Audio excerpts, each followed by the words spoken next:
اعوذ باللہ من الشیطان الرجیم بسم اللہ الرحمن الرحیم کتاب الاعتقاد میں درس نمبر 17 ہے۔ بعض ہمارا خیر و شر پر اعتقاد کی نوعیت، اور انسان جو نیکیاں ہم سے صادر ہوتی ہیں یا برائیاں جو ہم سے صادر ہوتی ہیں، ان کے بارے میں بھی یہی نظریہ ہے بھائی جو کچھ اللہ نے مقدر میں لکھا ہے وہی ہو کے رہے گا۔ حوادثات میں سے بھی جو لکھا ہے، آپ کو مثلا کہیں ایکسیڈنٹ ہونا ہے تو جو لکھا ہوا ہے ایکسیڈنٹ ہوگا۔ اس طرح باقی کوئی بھی خوشی یا غم کے واقعات ہونا ہے لکھا ہوا ہے تو اسی طرف سے ہوگا۔ تو باقی تمام چیزوں میں اتنا بڑا ایشو نہیں ہے، اعتقادی طور پر مسئلہ نہیں ہے، اللہ پر کوئی حرف نہیں آتے۔ صرف ہمارے جو اچھے برے اعمال، نیک اعمال آپ نماز پڑھتے ہیں، روزہ رکھتے ہیں، حج کرتے ہیں، یا آپ کوئی برائی کرتے ہیں، فسق و فجور کرتے ہیں، تو آئیے یہ چیزیں بھی چونکہ اللہ نے لکھا ہوا ہے اس لیے مجھے یہ کام کرنا پڑتا ہے، مجھے یہ کام کرنا ضروری ہے، مجھ سے یہ کام ہو کر رہے گا، مجھے اس میں تخلف کی گنجائشیں نہیں ہے۔ کیا ایسی بات ہے؟ تو فرماتے ہیں وہ تو لکھا ہوا، جیسے لکھا ہوا ویسے ہوگا۔ اللہ نے مقدرات جو ہے جیسے اللہ نے مقدر کیا ہے ویسے ہوتا چلے گا۔ تو ہمارے اور کل آپ کو بتائیں اس باب میں جو ہے کل 3 نظریات ہے۔ ایک جبری مسلک ہے، وہ لوگ ہوتے ہیں اچھے برے سب اللہ کے حکم سے، تو اس نے لکھا ہے اسی طرح ہم کرنے پہ مجبور ہے، برائیاں ہوں اچھائیاں ہوں سب۔ لیکن اس نظریے کو ماننے کے صورت میں پھر نعوذ باللہ اللہ کا ظالم ہونا لازم آتا ہے، اور اللہ تعالیٰ وہ ہمیں گناہ کرنے خود نے لکھا یہ گناہ کرے گا، پھر ہم نے گناہ کیا پھر ہمیں سزا بھی دے دیں، جہنم میں بھی ڈال دیں۔ نعوذ باللہ یہ تو اللہ کا ظالم ہونا لازم، اللہ ظلم سے پاک ہے، لہٰذا یہ نظریہ غلط ہے۔ اور توحید جو ہے کہ انسان کو مکمل حوالہ کرے، آپ اچھا برا جو کچھ کرنے اس میں آپ کے مکمل اختیار، اللہ کو اس میں کوئی دخل نہ ہو، یہ بھی جو ہے فرمایا یہ نظریہ بھی درست نہیں۔ جیسے ہم صادق نے مثال سے سمجھایا، بولا آپ کا ہر کام آپ کی مرضی ہے تو کھڑے ہو جاؤ، کھڑے کیا، کہا ایک پاؤں کو اٹھاؤ، تو اٹھا لیا، کہا دوسرے کو بھی اٹھاؤ، نہیں اٹھا سکا، ان کا اٹھاؤ نہ بھائی، کیوں نہیں اٹھا رہے ہیں؟ ابھی تو کہا تھا ہم جو چاہیں کر سکتے ہیں تو کرو، تو نہیں اٹھاتے۔ بس یہی چیز ہے، کچھ ہماری طرف سے کچھ اللہ کی طرف سے ہے ہماری جد۔ تو اللہ کو سادہ الفاظ بتایا، اللہ نے دیکھنے کے ہمیں آنکھ دے دیا، آنکھ میں دیکھنے کی قوت دے دیا، یہ قوت اللہ کی طرف سے، آنکھ اللہ کی طرف سے۔ اب یہ آنکھ اس سے اچھے کام برے کام دونوں آپ کر سکتے ہیں، ثواب والا کام بھی لے سکتے ہیں، گناہ والا کام بھی لے سکتے ہیں۔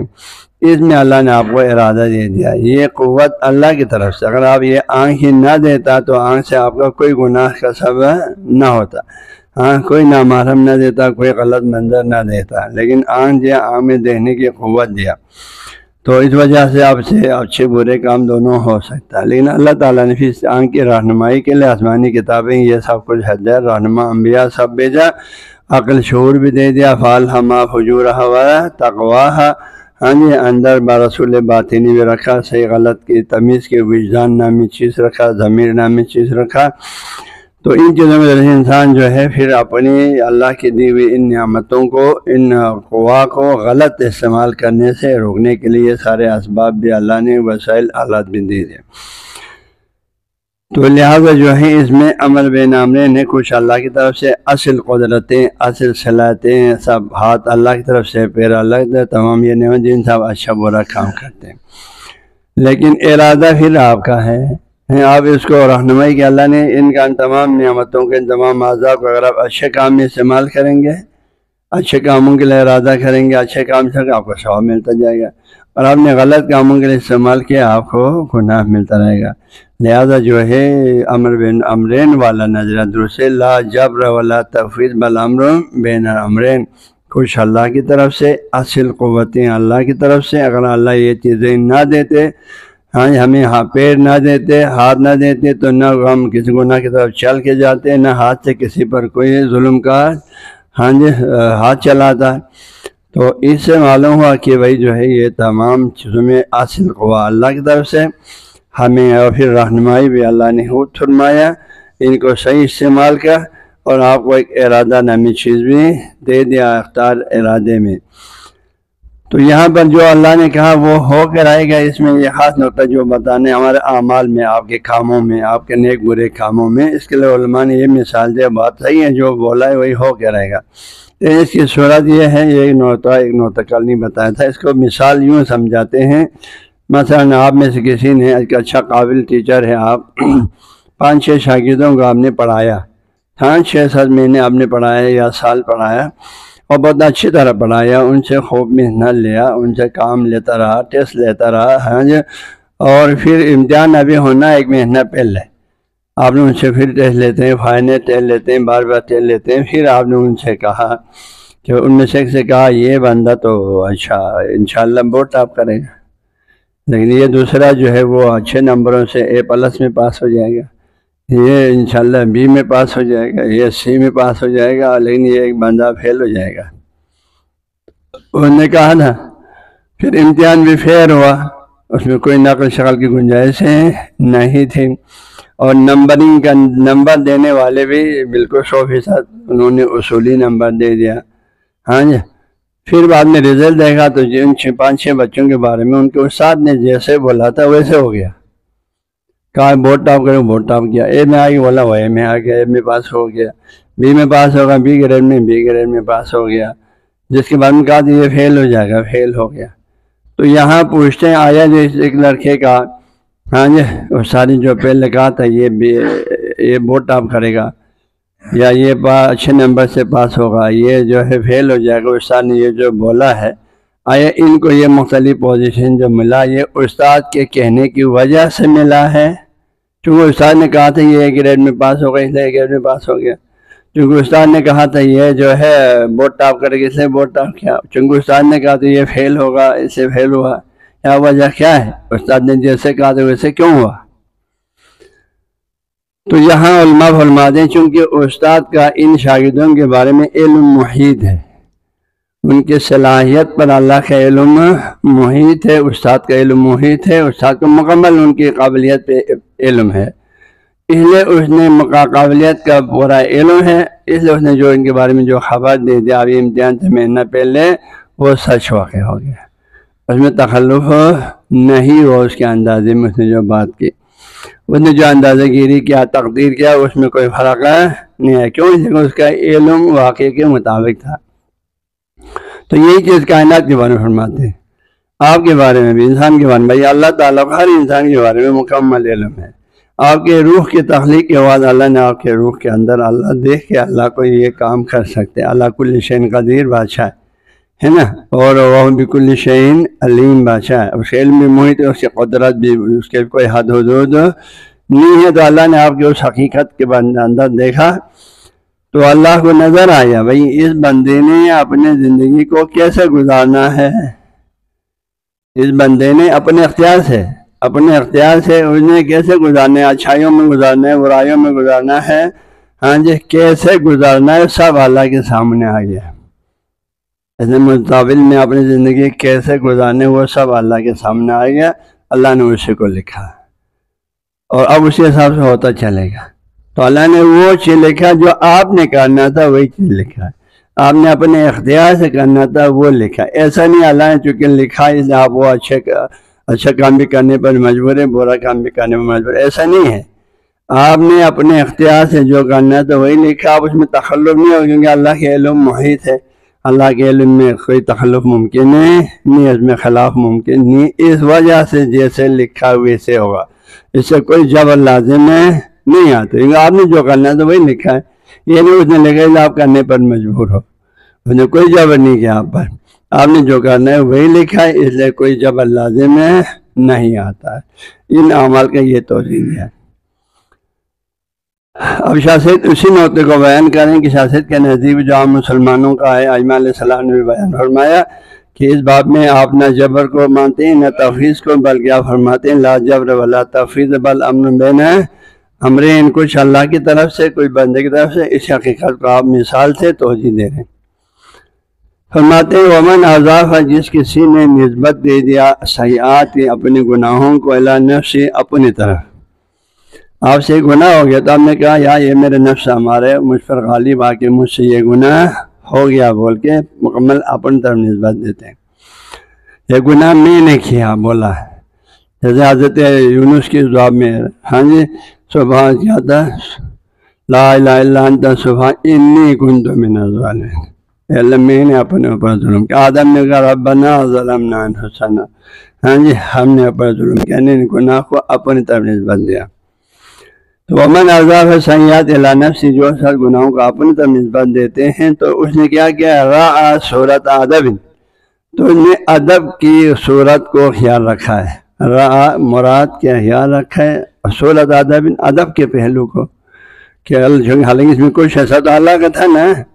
اللہ کا تھا، اگر اللہ آنکھ نہیں دیتا میں وہاں سے کیسے گناہ کر سکتا، ہاتھ ہی نہیں دیتا، پاؤں نہیں دیتا، ان اعضاء سے میں کوئی گناہ کر ہی نہیں سکتا تھا، لہٰذا کچھ مداخلت تو اللہ کا ایسا تھا، لیکن اللہ کی طرف نسبت نہیں دے، اپنی طرف نسبت دے۔ تو جو سارے گناہوں کو اپنی طرف نسبت دیں گے تو اس نے حقیقت میں رعا صورت ادب، اس نے ادب کے پہلو کو مد نظر رکھا۔ اور یہ شخص جن نے اپنے طرف نسبت دیا ہے وہ محق من وجہ، اس کی یہ بات ایک لحاظ سے درست ہے، یہ حق بجانب ہے ایک لحاظ سے، اس لیے کہ اگر کوئی یہ کہنے ہر لحاظ سے من جمیل وجوہ اپنے طرف نسبت دے دیں تو پھر وہ تفویض کے گروہ میں چلا جاتا ہے، اور پھر وہ تفویضی بن جاتا ہے۔ اس لیے آپ نے کہا من وجہ ایک لحاظ سے، یعنی چونکہ آپ کا اختیار اس میں سے استعمال ہوا، آپ کا ارادہ کو اس میں استعمال، اس لیے آپ نے اپنی طرف ہے نسبت دیا، تو اس نے ادب کے پہلو کو مد نظر رکھا۔ محق من وجہ، ایک لحاظ سے یہ آدمی حق بجانب ہے، اس کی بات سچ پر مبنی ہے، ان لم یکن محرطا، اگر یہ نہ ہو، یہ شخص نہ ہو حد سے گزرنے والا، فی جہل، اپنی جہالت میں، اور متعصبا، اور تعصب کا شکار نہ ہو دوسرے نظریہ رکھنے والوں کے بارے میں، اور مکفرن، اور کافر قرار دینے والا نہ ہو، لمن، اس شخص کو، یقول، جو کہتا ہے، کلمتاً محققتاً، ایک برحق کلمہ، ایک سچ اور حقیقت پر مبنی بات نظریہ رکھتے ہیں، کلمہ یہ برحق کہتا ہے، دوسرا شخص مطابقتاً للواقع، اور اس کی بات واقعے کے مطابق ہے، اس کے باوجود اسے کافر قرار دینے والا نہ ہو۔ تو اس کا مطلب کیا، چونکہ یہ بندہ گناہ کو اپنے طرف نسبت دے رہے ہیں نا، تو اس کے لحاظ سے اس کی یہ بات ایک لحاظ سے صحیح ہے، ایک لحاظ سے اس بات صحیح ہے کہ یہ دوسرے نظرہ رکھنے والے، دوسرے سے مراد جو لا جبر ولا تفویض بل امر بین امرین والا، جو کہ برحق نظریہ یہ ہے کہ ہمارے ہر عمل میں اللہ کا بھی کچھ ایسا ہے، بندے کا بھی کچھ ایسا ہے۔ یہ بندہ کہتے ہیں سارے گناہ ہم خود کرتے ہیں، اللہ کو اس میں کوئی دخل نہیں ہے، تو تفویضی نظریہ والا ہے یہ جو عبارت اللہ یہ تفویضی کا نظریہ، ٹھیک ہے نا جی،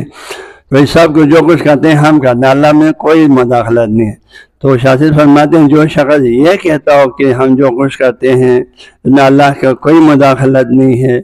ہاں جی کسی لحاظ سے بھی، اور ساتھ ہی جو لوگ اس کے برخلاف کہیں گے، جیسے عمر بن عمرین کے نظریے کے قائل لوگوں ان کو کافر کہے، جبکہ ان کے یہ نظریہ حق ہے، سچ ہے، حقیقت پر مبنی ہے، حقیقت پر مبنی نظریہ رکھنے والوں کو یہ کافر کہیں، ہاں جی، تو پھر تو یہ لوگ خود خطا پر ہیں، خود خطا پر ہے۔ ہاں لیکن اس نے ادب کے پہلو کو مد نظر رکھتے ہوئے گناہوں کو اپنی طرف نسبت دے دیں، اس میں وہ افراد کا شکار نہ ہو، یعنی جو لوگ اس نظریے کے برخلاف ہے ان کو کافر مرتد کہنے والا نہ ہو، تو پھر اس نے جو ہے ادب کے پہلو کو یاد رکھا ہے۔ اس آگے پھر اپنا نظر پیش کریں۔ ہمیں یقول اللہ فرماتے ہیں جو شخص کہے ان الخیر و شر، نیکی اور برائی، خیر و شر، خدمت یہاں نیکیاں ہیں، ہاں جی جو انسان کو تمام نیکیاں بھی جو آپ کے جیسے ہوتی ہے، اور آپ کے پسند کی آپ کو بلا لگنے والی ہر چیزیں بھی، شر جو ہے گناہ بھی مراد ہے اس سے، اور آپ کو ہاں جو اپنے لیے نقصان مزاج کے خلاف سمجھنے والی ساری چیزیں بھی۔ فرمائے بے شک خیر و شر من کا، کوئی یہ کہ خیر و شر دونوں اب من کا تیری ہی طرف سے، ہاں جی، ومن یقول من اللہ، من یہ کون کہتے ہیں، خیر و شر دونوں من کا بندہ خود کی طرف سے، یعنی یہ تفویضی گروہ کہتے ہیں۔ ومن یقول من اللہ، اور جو کہتا ہے اللہ کی طرف سے ہے، ہاں جی سب اللہ کی طرف سے خیر و شر۔ ومن یہ جبری لوگ کہتے ہیں، ومن یقول من کا ومن ہو، اور تیسری گروہ وہ لوگ جو کہتے ہیں یہ خیر و شر تمہاری طرف سے بھی ہے اور اللہ کی طرف سے بھی ہے، تمہارا اللہ دونوں طرف سے ہے۔ تو یہ کل تین نظریہ ہو گیا، پہلا تفویضی، دوسرا جبری، تیسرا امر بین امرین والا نظریہ ہو گیا۔ تو اس مثال کو آپ فرماتے ہیں، یوں سمجھاتے ہیں، یہ تینوں مثال، یہ تینوں قول اگر ان کی صحیح اس طریقے سے سمجھ میں آ جائیں تو ان میں اختلاف لفظی ہے۔ آپ فرماتے ہیں اس میں مسلمانوں کو لڑنا جھگڑنا نہیں چاہیے،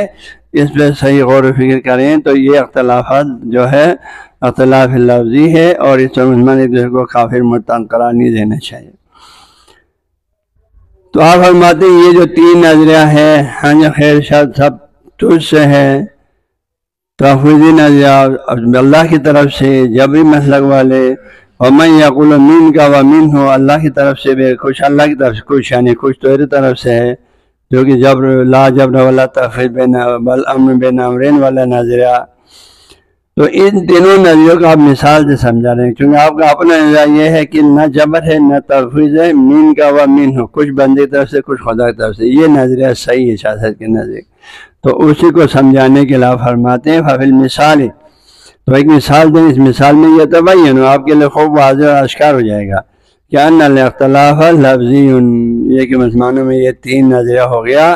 ہاں، کوئی کہتے ہیں صرف من کا، کوئی کہتے ہیں من اللہ، کوئی کہتے ہیں من کا و من ہو۔ یہ اختلاف اگر اس حقیقت پہ، اس مثال پہ غور کریں تو آپ فرماتے ہیں اختلاف لفظی ہے، لفظی جھگڑا ہے، حقیقت میں ان میں کوئی جھگڑا نہیں ہے۔ مثال، اس کی مثال یہ ہے،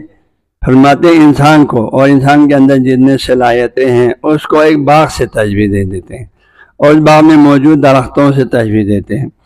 فرماتے ہیں مثال یہ کہ ان نگر بے شک تو ہے انسان، تیری مثال کا بستان، ایک ایسے باغ سے جیسی ہے کہ اس باغ میں جو ہے کا بستان اشجار، بستان ہی جو ہے پھلدار درخت والے باغ کو کہتے ہیں، بستان اشجار، ایک ایسے باغ جس میں درخت ہیں،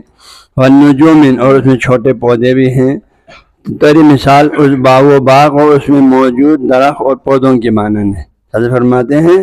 تیری مثال وہ باغ اور اس میں موجود مختلف درخت اور پودوں کے مانند میں سیب ہے، انگور ہے، ہاں کیا کیا چیزیں ہیں، وہ باغ اور اس میں موجود ان پودوں کی مثال ہے تیری مثال۔ وما یفیض علیک، اور جو کچھ تمہیں پہنچتی ہے، نور الاسب غنی الاسب، جو کچھ فیوزات تمہیں ملتی ہے، جو کچھ افاظہ ہوتے ہیں تجھ پر من اللہ، اللہ کی طرف سے اس دنیا میں جو فیوزات تمہیں ملتی ہے، جو کچھ تمہیں ملتی ہے، دو مثال کا نہر مائن، ہاں جی، پانی کے اس نہر کے معنی نے، نہر ہے جس میں پانی چل رہا ہے، کا نہر مائن، پانی کے اس اللہ کی طرف سے تمہیں ملنے والی تمام فیوزات، ہاں جی، اس پانی کے اس نہر کے مانند ہے، یہ صرفیہ جو اس باغ میں چلتی ہے، جو اس باغ کے اندر چلتی ہے وہ پانی کا نہر۔ اب دو دے، تمہاری مثال وہ باغ ہے جس میں طرح طرح کے درخت ہیں، پودے ہیں پھلدار، اور جو ہے اللہ کی طرف سے جو کچھ تمہیں فیوزات ملتی ہے تمہاری زندگی کو ادامے کے لیے، ہاں جی، وہ کیا ہے، اس نہر میں چلنے والی، باغ میں چلنے والی اس پانی کے مانند ہے، وہ نہر جس میں پانی چل رہا ہے اس باغ کے اندر۔ اب آگے جو ہے، اب وہ باغ ہے، باغ میں پانی چل رہا ہے، ہاں جی، اور پانی کا کوئی یہ کا ہے، ہمن پال پر جو شاید یہ کا ہے، حلاوت الفواکہ، اس میں جو پھل فروٹ ہے، ان کی مٹھاس، و مرارت یا ان کی کڑواہٹ، کیونکہ کوئی میٹھا ہے کوئی کڑوا ہے نا، پھلدار سب ایسے جیسے نہیں ہے، کوئی میٹھا ہے کوئی کڑوا ہے، کوئی کھٹا ہے کوئی کھٹ میٹھ ہے نا، مختلف ٹیسٹ کے لوگ ہیں، ٹیسٹ کے پھل ہیں۔ تو ماتے جو شاید یہ کہے، ہمن قالا حلاوت الفواکہ، پھل اس میں جو موجود درختوں کے جو پھل ہے ان کی مٹھاس، و مرارت و ان کے کڑواہٹ، من الماء، پانی کی وجہ سے ہے۔ کوئی یہ بولے ان درختوں پر جو پھل لگا وہ ان کے جو مختلف ٹیسٹ ہیں، مزے ہیں، وہ پانی کی وجہ سے ہے۔ کیوں؟ لیکن لأن الماء ان لم یسر فیہا، کیونکہ پانی اگر اس باغ میں بالکل نہ چلے اور ان درختوں کو بالکل پانی نہ ملے تو کیا ہوگا؟ تو لا یحصل شیء من الثمار، پھر تو درختوں پہ کوئی پھل نہیں لگے گا، حاصل نہیں ہوگا کوئی بھی پھل ان درختوں سے، یعنی درختوں پر کوئی پھل نہیں لگے گا۔ جب پھل ہی نہیں لگے گا تو پھر کھٹا میٹھا کہاں سے آ گیا ہے نا؟ تو اگر پانی اس میں نہ چلے اس باغ میں تو لا یحصل شیء من الثمار، اور تو پھل، اس کی دلیل یہ ہے کیونکہ پانی نہیں چلے گا تو کوئی پھل حاصل نہیں ہوگا۔ تو لہذا ان پھلوں میں جو کھٹا میٹھا ہونا ہے یہ اس پانی کی وجہ سے ہے بول کر کوئی کہے تو صدقہ، اس کی یہ بات ایک لحاظ سے صحیح ہے، اس کی یہ بات ایک لحاظ سے صحیح ہے کہ ان پھلوں میں جو کھٹ میٹھ ہے، مختلف ٹیسٹ ہے، وہ پانی کی وجہ سے ہے، کیونکہ پانی اگر بالکل نہ دیا جائے تو کوئی پھل ہی نہیں لگے گا، پھل ہی نہیں لگے گا تو پھر کھٹا میٹھا کا موضوع ہی ختم ہے، جس کو سالبہ انتخابی موضوع کہا جاتا ہے منطق میں۔ خوب ومن کا دوسرا وہ شاذ کہے کہ الماء ذو طعم واحد، بھائی پانی کا تو ایک مزہ ہے، اپنے ایک ذاتی مزہ ہے، پانی کا تو ایک ہی ٹیسٹ ہے، ایک ہی مزہ ہے، والاسمار ذات حلاوت، اور جو پھل اس میں لگا ہوا ہے مختلف درختوں پر جو پھل لگے ہوئے ہیں وہ تو ذات حلاوت و مرارت، تو ان میں سے تو کوئی تو میٹھا ہے، اور مرارت کوئی کڑوا ہے، و حموضت کوئی کھٹا ہے، کوئی اور مختلف ٹیسٹ کا ہے۔ اب جو ہے خود اگر پانی کی وجہ سے ہو تو یہ مختلف ٹیسٹ کہاں سے آ گیا؟ مختلف ٹیسٹ ہے پانی کی وجہ سے ان درختوں میں حلاوت مٹھاس ہے، تو سب میں ایک ہی ٹیسٹ ہونی چاہیے، بلکہ وہی پانی والا ٹیسٹ ہونی چاہیے سب میں، ہے نا؟ پانی کی وجہ سے ہے پورا یہ مختلف ٹیسٹ، تو پانی کا ایک ہی مزہ ہے، تو سارے پھلوں کا بھی وہی پانی والا مزہ ہونی چاہیے اور ایک ہی مزہ ہونی چاہیے۔ وحاظ صفات، اور یہ مختلف پھلوں کا میٹھا ہونا، کڑوا ہونا، کھٹا ہونا، حاضر صفات لیست فی الماء، یہ تو پانی میں ہے ہی نہیں، پانی کا اپنے ایک الگ ٹیسٹ ہے۔ والماء منزہ عنہا، پانی ان تمام ٹیسٹ سے، ان تمام مزوں سے بالکل پاک ہے، پانی کا اپنے ایک الگ ٹیسٹ ہے، اس میں نہ کڑوا ہے، نہ کھٹا ہے، نہ میٹھا ہے۔ تو معلوم ہوا کہ اس لحاظ سے وحاظ صفات من الاشجار، لہذا معلوم ہوا یہ مختلف میٹھا ہونا، کھٹا ہونا، یہ ان درختوں کی وجہ سے۔ ہاں یہ مختلف ٹیسٹ جو ان پھلوں میں آیا وہ پانی کی وجہ سے نہیں، کیونکہ پانی کا تو اپنے ایک ہی ٹیسٹ ہے، لہذا پانی کا ایک ہی ٹیسٹ ہے، درختوں میں مختلف ٹیسٹ پانی سے کیسے وجود میں آ گیا ان پھلوں میں؟ بس پھلوں میں جو مختلف ٹیسٹ آئے وہ ان درختوں کی وجہ سے، ان درختوں کی وجہ سے ہے، نہ کہ پانی کی وجہ سے۔ تو اگر کوئی یوں بولے کہ بھئی یہ میٹھاس کھٹاس پانی کی وجہ سے نہیں ہے بلکہ خود ان درختوں کی وجہ سے ہے، ہر درخت کے اندر اللہ نے کوئی خاص خصوصیت رکھا ہوا ہے، اس خاص خصوصیت کی وجہ سے مختلف درخت کے پھل کا ٹیسٹ ہے الگ الگ ہے درختوں کی وجہ سے، اگر کوئی یہ کہیں تو آپ فرماتے ہیں صدقہ، اس نے بھی سچ کہا ہے، یہ بات بھی کسی حد تک ہے درست ہے بھائی۔ ومن قال، اگر کوئی یوں کہے ان لم یسر الماء فیہا، اگر نہ چلے جاری نہ ہو جائے پانی اس بوستان میں، ہاں کوئی ہو کہ بھائی اگر بوستان میں پانی، یہ دوسرے قول کے مقابلے میں نا، اس نے کہا یہ درختوں کی وجہ سے ہے، کیونکہ میٹھا کھٹا ہونے یہ پانی کا ہے نہیں ہے، پانی کے تو ایک ہی ٹیسٹ ہے، اور یہ مختلف ٹیسٹ درختوں کی وجہ سے، تو اسی سے وہ جو صاحب بولتے ہیں بھائی اگر پانی ہی نہ چلے، باغ کو پانی ہی نہ ملے تو کیا ہوگا؟ قال ومن کا جو ان لم یسر الماء فیہا، اگر پانی اس بوستان میں جاری نہ ہو جائے تو کیا ہو جائے گا؟ لم یجد شیئا من الحلاوت والحموضت، اگر پانی اس باغ میں جاری نہ ہو تو پھر نہیں پائے الاشجار، ہاں جی، اور اگر یہ درخت ہی نہ ہو، والماء یجری، اور پھر وہ پانی جاری فی واد، ایک وادی میں خالی صحرا میں جاری چل جائے، ایک صحرا میں پانی، آپ نے پانی چھوڑ دیا، ایک خالی وادی میں پانی چھوڑ دیا، درخت وہاں کوئی نہیں ہے، وَإِن لَمْ تَكُنْ هَٰذِهِ الْأَشْجَارُ وَالْمَاءُ يَجْرِي فِي وَادٍ، ایک وادی میں پانی جاری ہو، وہاں کوئی درخت نہ ہو، تو لم تجد ایذن، تو اس صورت میں بھی نہیں پائے گا شیئا من الحلاوت والحموضت، پانی آپ نے صحرا میں چھوڑ دیا، وہاں کوئی درخت نہ ہو تو بھی کوئی کھٹا میٹھا کوئی چیز وہاں وجود میں نہیں آگا، جب درخت ہی نہیں ہے تو کھٹا میٹھا پھل تو درخت کو لگتا ہے، درخت ہی نہیں ہے تو پانی ویسے ضائع ہو گیا، تو صرف پانی کے ہونے سے بھی کھٹا میٹھا وجود میں نہیں آتا، صرف درخت کے ہونے سے بھی کھٹا میٹھا وجود میں نہیں آتا ہے، درخت بھی چاہیے، پانی بھی چاہیے، بر وقت چاہیے، پھر جا کے کھٹا میٹھا یہ سب ہے، لہذا اللہ بھی مداخلت ہے انسانی زندگی میں، ان کاموں میں، اور بندے کا اپنا بھی حصہ ہے، اس کا ارادہ ہے۔ تو بس معلوم ہو گیا عرف ناس، انشاءاللہ کل پڑھیں گے کیونکہ ٹائم باقی